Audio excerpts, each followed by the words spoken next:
you ever noticed how some people just feel like home, no matter how long it's been since you last saw them? Absolutely. And I think that's the real test of a friendship, isn't it? You can go 6 months without a proper conversation, and the moment you're together again, it's like zero time has passed. That's exactly what I wanted to dive into today. Hello, everyone. Welcome back to the show. I'm Emma, and with me as always is Jake. Hey everybody, happy to be here. I love this topic because I think we all crave that kind of connection, but we don't always stop to examine what actually makes it work. So let's talk about our best friends, not just listing qualities, but really getting into why a particular person holds that title. Jake, who comes to mind for you immediately? A guy named Marco, hands down. We've known each other since we were 14, so we're talking over 20 years now. He's practically family at this point, and I genuinely can't imagine my life without him in it. 20 years? That's huge. What was your very first impression of him? Was it one of those instant, we're gonna be friends moments? Honestly, not at all. We met in high school history class, and I thought he was way too serious. He was taking notes before the teacher even walked in, while I was more of a sit in the back and doodle type. I actually found him a bit intimidating at first. So a classic case of opposites attract then. Exactly. And sometimes those are the friendships that stick the most because you balance each other out. I loosened him up a little over time, and he helped me actually pass history, which was no small feat, believe me. I love that. It's funny how the people we don't instantly click with sometimes become the most important ones in our lives. For me, my best friend is a woman named Clara. We met at a bookshop, believe it or not. A bookshop? That's so fitting for you, Emma. Were you both reaching for the same novel or something terribly romantic like that? Almost. I actually knocked over an entire display of travel guides, and she was the only person who stopped to help instead of just staring. She knelt down, started stacking books, and said, "Well, that's one way to make an entrance." I was mortified, but she made me laugh instantly. Oh, that's a good line. I already like Clara. So she had that quick wit right from the get-go? Absolutely, and that's what I was immediately drawn to. That ability to diffuse an awkward moment with humor, it's a real skill, honestly. I think that's something we all look for in a best friend. Someone who can navigate the messy, embarrassing moments with grace. For sure. Marco has a similar quality, but his version is much drier and more understated. He'll just raise one eyebrow and deliver a single, perfectly timed word, and I completely lose it. You mentioned Marco balances you out. Can you give us a concrete example of how that dynamic plays out in everyday life? Well, I tend to be a bit impulsive by nature. I'll get an exciting idea and want to act on it immediately without thinking it through. Marco is the king of the pause. He'll calmly say, "Okay, let's think about this for 5 minutes before we book the flights." And he's almost always right, which is slightly annoying but mostly invaluable. So he's your built-in filter, your voice of reason. That's incredibly valuable. Clara does something similar for me, but it's more about emotional perspective. I can get really worked up over something, and she'll gently ask, "On a scale of 1 to 10, how much will this matter in a year?" It instantly shrinks the problem down to size. That's a fantastic question to keep in your back pocket. I should borrow that one. It's a great way to reframe things, meaning to look at a situation from a completely different angle. Exactly. Reframing is huge.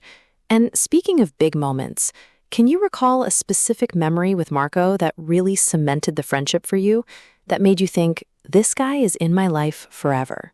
Yeah, I can picture it vividly.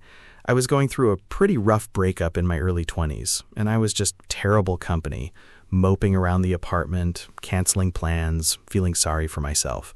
Marco showed up unannounced at my door with 2 bags of groceries and a deliberately terrible action movie. He didn't push me to talk at all, just made dinner and sat on the couch next to me. Sometimes that's exactly what we need. Not advice, not solutions, just presence, just someone being there. Did he eventually get you to open up? He did, but it happened very naturally. Around midnight, both of us half asleep on the sofa. I just started talking, and he listened. Didn't interrupt once, didn't offer any solutions until I specifically asked. That's when I knew he was in it for the long haul. In it for the long haul. That's a great phrase, meaning committed for the long term, through good times and bad. And it's really the hallmark of a best friendship, isn't it? Absolutely. Anyone can be there for the fun stuff, the parties and celebrations. The long haul means you're showing up consistently when it's inconvenient, when it's boring, when there's nothing in it for you. Clara and I had a similar turning point. I was relocating to a completely new city for a job, and I was absolutely terrified. She took an entire Saturday to help me pack boxes. But more importantly, she made a playlist for the long drive and wrote me a handwritten letter to open when I arrived. I still have that letter. A handwritten letter. That's truly a lost art these days. What did it say, if you don't mind sharing? The gist of it was that she believed in me, even when I didn't believe in myself. And she listed specific qualities she admired. It wasn't just vague, generic reassurance. She wrote things like, "I admire how you ask questions that make people feel genuinely heard." That specificity made it feel so real and so powerful. Wow, that's the difference between a surface-level compliment and true encouragement, right? One is forgettable, and the other shows you've truly been paying close attention. Precisely. And that's a subtle language point, too. Paying attention means actively observing and genuinely caring about someone's life, not just hearing words. Okay, let's flip the script a little. Have you and Marco ever had a major disagreement that seriously tested the friendship? Oh, definitely. About 5 years ago, we actually had a business idea together, a small side project we were both excited about. Long story short, we had very different visions for it, and it led to a pretty tense few weeks. We were still communicating, but we weren't truly connecting anymore, if that makes sense. It makes total sense. So how did you eventually get past that difficult period? We eventually sat down over coffee and agreed that the friendship was fundamentally more important than the venture. We scrapped the project entirely. It was a loss financially, but a huge win relationally. Honestly, the best decision we ever made together. That takes a lot of emotional maturity to consciously choose the person over the potential payoff. Did you feel any lingering weirdness afterward, or did things bounce back quickly? It bounced back surprisingly fast once the decision was finally made. It was like a heavy cloud just lifted. We both laughed about how seriously we'd been taking ourselves. Sometimes you need a little conflict to remind you what actually matters in life. Absolutely. So shifting gears slightly, how does Marco fit into your life now? You're both busy adults with full lives, I assume. He's married now with 2 young kids, and I'm the honorary uncle. Our friendship has evolved, which is a word we often use to mean developed and changed over time. We don't hang out every weekend like we used to, but we have a standing phone call every Tuesday evening. It's completely non-negotiable for both of us. A standing call. I love that concept. It's a scheduled, recurring commitment that you protect.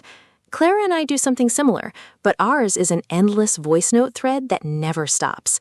It's like an asynchronous podcast just for the two of us. Asynchronous. There's a useful word for our listeners. It just means not happening at the same time. And honestly, that's the beauty of modern friendship. You can maintain a deep, meaningful connection without being in the same room or even the same time zone. Exactly. But I do think there's a crucial difference between maintaining a friendship and actively nurturing it. Maintenance is just keeping it running. Nurturing is actively helping it grow and deepen. Do you agree with that distinction? I do, completely. Nurturing requires real intentionality and effort. It's the difference between dropping a quick like on social media and actually picking up the phone to have a real conversation. Marco and I have learned to ask better questions. Instead of the generic, "How are you?" we ask, "What's been occupying your mind lately?" That's such a better question. Occupying your mind, meaning taking up your mental space and energy, it invites a real, thoughtful answer. Clara and I try to avoid what we call weather talk. If we're going to take the time to connect, let's actually connect meaningfully. Weather talk. I'm definitely stealing that phrase too. I'm building quite a collection today. Feel free, take whatever you need. Okay, let's bring this into a slightly more challenging area. Do you think a best friend can also be a source of frustration? And is that even healthy in a friendship? Not only can they be, I think they should be occasionally. If someone knows you that deeply and intimately, they're going to see your blind spots, the things you can't or won't see about yourself. Marco has called me out on stuff that I really didn't want to hear, but genuinely needed to hear. Called me out. That means confronted me or pointed out a fault or mistake. And you didn't get defensive when he did that? Oh, I absolutely did at first, but the initial sting faded, and the truth remained. That's the thing about a true best friend. Their criticism isn't about tearing you down or making you feel small. It's about genuinely wanting you to become a better version of yourself. There's an unspoken contract of trust there. You trust that their motive is genuinely good. Clara once told me I was becoming a bit of a workaholic and seriously neglecting my health. I was annoyed for a full day, and then I sat with it and realized she was completely right. And did you actually make changes because of what she said? I started setting better boundaries with work, yes. She nudged me in the right direction. A nudge is a gentle, caring push, not forceful or aggressive, but persistent and persuasive. A good nudge from someone who loves you is absolutely priceless. Okay, let's talk about the lighter side now. What's something ridiculous you and Clara have done together that only the two of you find hilarious? We have an entire private language of inside jokes that no one else understands. Once, we accidentally attended a meditation retreat, thinking it was a creative writing workshop. We were stuck there for 3 hours, trying desperately not to laugh. Now, whenever one of us is stressed, the other just whispers, "Breathe into your left toe," and we completely lose it. Breathe into your left toe. That's wonderfully specific and bizarre. Marco and I have a similar thing with a terrible salsa dancing attempt at a mutual friend's wedding. Neither of us can dance at all, but we decided to perform a fully improvised routine. It ended with us literally tangled in a curtain. Oh no. Please tell me someone recorded that disaster. Unfortunately, yes. It surfaces on social media every few years like a haunting ghost. But those shared ridiculous moments, they're the glue, aren't they? They create a shared history that's completely unique to the two of you. Absolutely, the glue that binds everything together. And it's a healthy reminder not to take the friendship too seriously all the time. You need those moments of pure, unproductive joy and silliness. Unproductive joy. I really like that phrase. Not everything has to have a practical purpose or outcome. So let's pivot a bit. What's a quality in Clara that you deeply admire but don't necessarily share yourself? She's incredibly patient with people, almost endlessly so. I'm more, let's say, efficient with my patience. She can sit and listen to a complete stranger's life story in a coffee shop and genuinely care about every detail. I'm usually mentally running through my to-do list. So she models a quality that you genuinely aspire to develop. That's another important function of a best friend. They embody qualities we're still trying to cultivate in ourselves. She absolutely does, and I've learned so much just from watching her interact with the world. That's the thing. We often think of friendship as just companionship, but it's also a kind of apprenticeship in being a better human being. That's beautifully put. For Marco, I deeply admire his natural contentment. He's ambitious and driven, but he doesn't tie his self-worth to his achievements the way I sometimes do. I struggle with that. He's a walking reminder that enough is enough. Enough is enough. Usually that phrase means you're fed up or frustrated with something. But here you're using it in a positive way to mean that what you have is genuinely sufficient. Exactly. It's a positive redefinition of the phrase.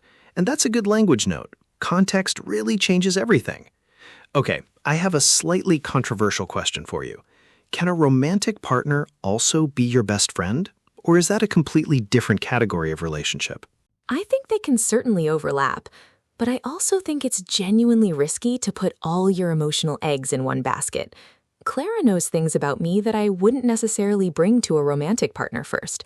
It's a different kind of lens and perspective. Put all your emotional eggs in one basket, meaning you should diversify your support system rather than relying entirely on one person. I completely agree. Marco and I can discuss topics that might feel too loaded or complicated within a romantic relationship. There's a certain objectivity and distance a best friend can offer. And less is at stake in terms of daily logistics and shared responsibilities. You're not trying to run a household or co-parent with your best friend. The relationship exists in a slightly protected, separate space. That said, I do think the healthiest romantic relationships have a strong foundation of genuine friendship underneath. It's about overlap and integration, not replacement. Well said. So let's think about the future for a moment. Do you imagine Marco still in your life, say 30 years from now? Without a single doubt in my mind. I imagine us as those two old men on a park bench, still arguing about historical facts and still completely unable to dance. What about you and Clara? I picture us causing gentle, harmless trouble in a retirement community somewhere, probably hosting a rebellious book club that breaks all the rules. The friendship has become such an integral part of my identity. That sounds dramatic, but it's genuinely true. It doesn't sound dramatic at all. Our closest relationships truly shape who we become. You are the average of the 5 people you spend the most time with. That famous saying exists for a very good reason. Exactly. So let's get practical for our listeners.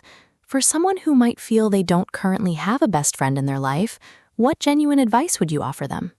I'd say start by being genuinely curious about people, authentically curious.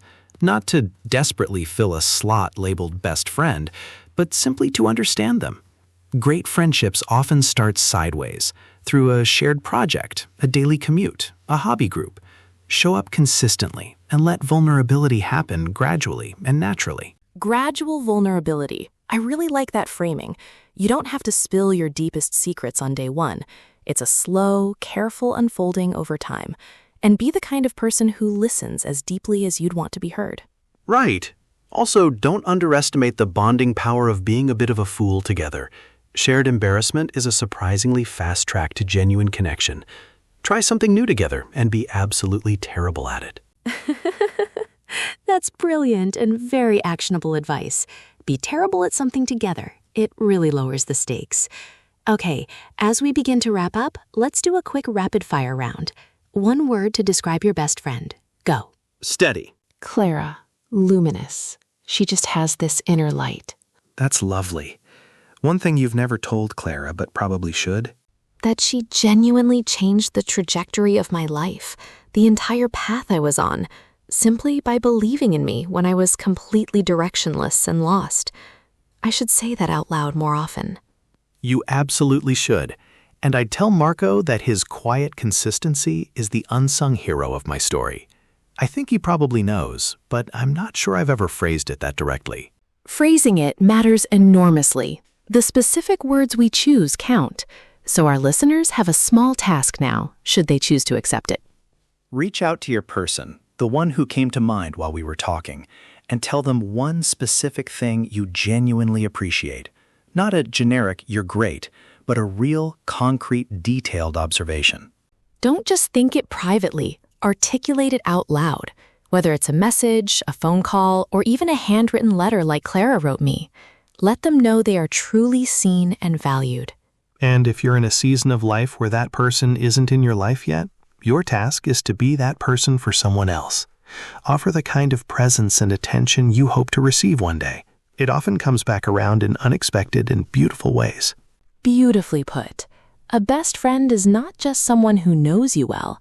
It's someone who makes you feel truly known, even to yourself. They hold up a mirror, but always a kind one. That's the perfect place to land this conversation. Until next time, keep those meaningful conversations going, and don't be afraid to breathe into your left toe if things ever get tense. Take care, everyone. See you next time.